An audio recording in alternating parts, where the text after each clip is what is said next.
안녕하세요. 제 이름은 김하순입니다. 제가 태어나고 자란 곳은 북한의 한 작은 마을, 함경북도 청진시 근교였어요. 지금은 그곳을 떠난 지 몇 년이 지났지만 그때의 기억은 여전히 제 가슴을 옥죄어 옵니다. 차가운 바람이 불던 겨울밤, 두만강의 얼음 위를 기어 건너던 그 순간들, 중국의 지하업소에서 느꼈던 절망, 그리고 마침내 나만의 자유로운 하늘 아래 서 있던 그 감격. 이 이야기는 제 삶의 일부예요. 목숨을 걸고 탈북한 이야기, 장마당에서 시작된 그 절박한 여정. 제가 이 이야기를 하는 이유는 간단해요. 세상이 북한의 진실을 알아야 하니까요. 김정은 정권 아래에서 고통받는 수많은 여성들의 목소리를 대신 전하고 싶어요. 그리고 제가 겪은 고통이 누군가에게 희망이 되기를 바래요. 자, 이제부터 제 목소리로 들려드릴게요. 천천히 따라오세요. 이건 그냥 소설이 아니에요. 제 피와 눈물로 쓴 진짜 이야기예요. 제가 태어날 때부터 시작해서 탈북 후 남한 생활까지 세세하게 풀어볼게요. 이 여정이 얼마나 길고 고통스러웠는지 느껴보세요. 어린 시절의 장마당과 굶주림의 그림자. 저는 1987년 함경북도의 한 산골 마을에서 태어났어요. 그때 북한은 이미 소련의 붕괴로 인해 경제가 무너지기 시작하던 시기였죠. 아버지는 탄광에서 일하셨고 매일 검은 먼지를 뒤집어 쓰고 집에 오셨어요. 화순아, 오늘도 살아남았어. 아버지의 그 말은 어린 제게는 그냥 인사처럼 들렸지만 나중에야 그게 얼마나 무거운 의미인지 알았어요. 어머니는 집 근처 밭에서 옥수수와 감자를 키우셨어요. 하지만 토양이 척박하고 비료가 없어서 수확은 늘 부족했어요. 1990년대 중반 고난의 행군이라고 불리는 대기근이 시작됐어요. 정부의 배급 체계가 완전히 무너졌죠. 우리 마을에서는 매일 누군가 죽어나갔어요. 이웃집 아저씨가 굶주림으로 쓰러져 죽고 그 다음 날은 아이들이 영양실조로 숨을 거뒀어요. 저희 가족도 예외가 아니었어요.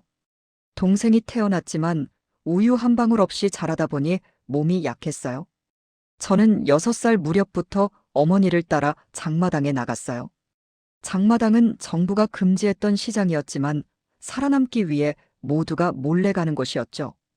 청진시의 큰 장마당은 사람들로 북적였어요. 여성들이 대부분이었어요. 남자들은 군대나 공장에 강제 동원됐으니까요. 첫 장마당 기억은 아직도 생생해요. 먼지 쌓인 길바닥에 앉아 어머니가 팔던 말린 고구마를 지키고 있었어요. 화순아, 손님 오면 웃어. 어머니의 말씀대로 했어요. 하지만 배가 고파서 웃음이 나오지 않았어요. 한 할머니가 다가와 고구마 하나를 사며 아이고, 이 아이가 너무 말랐네라고 하셨어요. 그날 우리는 겨우 옥수수 한 줌을 벌었어요. 집에 돌아와 그걸 죽으로 끓여 먹었죠. 그 맛, 아직도 잊을 수 없어요. 물에 불린 옥수수가 목구멍을 스치며 내려가는 그 느낌. 그게 우리의 일상이었어요. 장마당은 단순한 시장이 아니에요. 정부의 교차로이자 생존의 전쟁터예요. 중국 국경이 가까운 함경북도라서 밀수 물건이 많이 들어왔어요. 중국산 비누, 옷, 심지어 약품까지. 하지만 국가보위부 요원들이 항상 지켜보고 있었어요. 그들은 뇌물을 요구하거나 물건을 압수했어요. 한 번은 제 앞에서 한 아줌마가 잡혀갔어요. 이게 자본주의 물건이야. 반역자. 요원이 소리치며 끌고 갔죠. 그 아줌마는 다시 돌아오지 않았어요.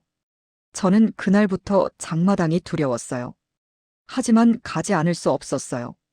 굶어 죽는 것보다는 나았으니까요. 10살이 되던 해, 저는 본격적으로 상인이 됐어요. 어머니와 함께 중국 밀수꾼을 만나러 갔어요. 두만강 근처 마을에서 그들을 만났죠. 그들은 밤에 강을 건너 물건을 가져왔어요. 이 USB에는 남조선 노래가 들어있어. 조심히 팔아. 밀수꾼 아저씨의 말에 저는 고개를 끄덕였어요. 하지만 그 물건들이 제 인생을 바꿀 줄은 몰랐어요. 청춘의 장마당과 금지된 꿈. 20살이 되던 2007년 저는 제 나름의 노점을 차렸어요. 청진 장마당 한 구석에서 중국산 옷과 화장품을 팔았어요. 그때쯤 북한 사회가 조금 변했어요. 김정일 시대 말기 장마당이 공식적으로 허용되기 시작했죠. 하지만 여전히 감시는 심했어요. 저는 매일 새벽에 일어나 물건을 정리하고 손님을 맞았어요. 이 립스틱 중국에서 온 거예요. 피부에 좋아요. 손님들에게 그렇게 말하며 웃었어요. 속으로는 이게 정말 자유인가 생각했지만요. 장마당에서 만난 친구들이 있었어요. 미경 언니, 그녀는 제게 세상을 가르쳐 줬어요. 화순아, 남조선 드라마 봤어? 거기 사람들은 차 타고 다니고 사랑도 자유로워. 미경 언니는 몰래 USB를 가져와 보여줬어요. 겨울연가, 파리의 연인 같은 드라마들. 우리는 밤에 몰래 모여봤어요. 김일성 우상화 교육만 봤던 제게 그건 충격이었어요. 저런 옷을 입고 저런 집에 살아. 눈물이 흘렀어요.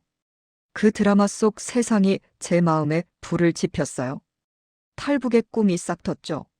하지만 현실은 가혹했어요. 2010년 김정은이 등장하면서 단속이 강화됐어요. 장마당에서 남한 물건을 팔면 총살감이었어요. 한 번은 보위부 요원이 제 노점을 뒤졌어요. 이 DVD는 뭐야? 심장이 멎을 뻔했어요. 다행히 미경 언니가 미리 숨겨줘서 피했지만 그날 저는 결심했어요. 더 이상 이렇게 살 수 없어. 동생의 병이 결정타였어요. 영양실조로 폐렴에 걸렸어요. 장마당에서 중국 약을 구하려 했지만 가격이 천정부지로 올랐어요. 언니 추워. 동생의 마지막 말.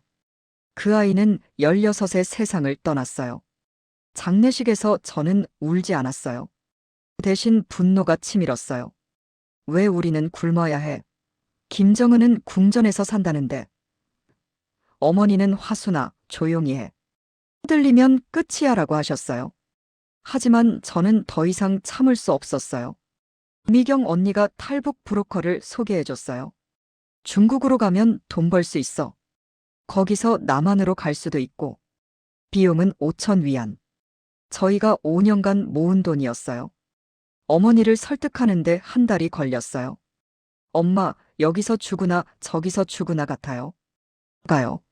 마침내 어머니가 고개를 끄덕이셨어요. 우리는 짐을 챙겼어요. 옷 몇 벌, 식량, 그리고 가족 사진 한 장. 그 사진 속 행복했던 시절이 이제 먼 추억이었어요. 두만강 건너기의 공포와 배신. 2015년 12월 눈보라치는 밤이었어요. 브로커와 만나 국경으로 향했어요. 두만강은 얼어붙어 있었지만 얼음이 얇아서 위험했어요. 소리내지 마. 경비대가 가까워. 브로커의 속삭임. 우리는 기어다니듯 강을 건넜어요. 차가운 바람이 뼈를 파고들고 눈이 눈을 가렸어요. 중간쯤 갔을 때 개 짖는 소리가 들렸어요. 북한 수비대. 빨리. 브로커가 외쳤어요. 우리는 달렸어요. 어머니가 미끄러져 넘어지셨어요. 엄마. 저는 어머니를 끌어안고 끌었어요. 발이 얼음에 베어 피가 흘렀지만 멈출 수 없었어요. 중국 땅에 도착했을 때 우리는 서로 껴안고 울었어요. 살았어. 하지만 기쁨은 짧았어요. 브로커가 갑자기 총을 꺼냈어요. 돈 더 내놔. 아니면 팔아버릴 거야. 대신 우리는 속았어요. 어머니가 화순아, 도망쳐. 라고 소리치며 저를 밀쳤지만 브로커 부하들이 우리를 포박했어요. 어머니는 중국 농부에게 팔려갔고 저는 다른 브로커에게 넘겨졌어요. 너는 젊으니까 비싸게 팔릴 거야. 그 말에 제 세계가 무너졌어요. 트럭에 실려 헤이룽장성으로 끌려갔어요. 그곳은 지옥이었어요. 작은 마을의 지하 클럽, 성매매 업소. 업주는 웃어. 손님 즐겁게 해라고 채찍을 휘둘렀어요. 매일 밤 술 취한 중국 남자들이 왔어요. 저는 울면서 버텼어요. 이게 자유인가? 북한보다 나쁘네. 탈북 여성들의 운명을 알았어요. 중국에서 잡히면 송환되고 북한에서 고문받아요. 저는 매일 탈출을 꿈꿨어요. 중국 지옥에서의 생존과 희미한 희망. 2년 동안 그 업소에서 살았어요. 아침에 일어나 청소하고 밤에 손님을 받았어요. 한 번은 도망치려다 잡혔어요. 업주가 다시 도망치면 다리 부러뜨릴 거야라고 위협했어요. 하지만 포기하지 않았어요. 한 손님이 몰래 휴대폰을 줬어요. 한국 사람들 도와줄 거야. 그 휴대폰으로 탈북 지원단체에 연락했어요. 기독교 선교사 그룹이었어요. 우리가 빼내줄게. 기다려. 선교사들은 브로커를 통해 저를 구출했어요.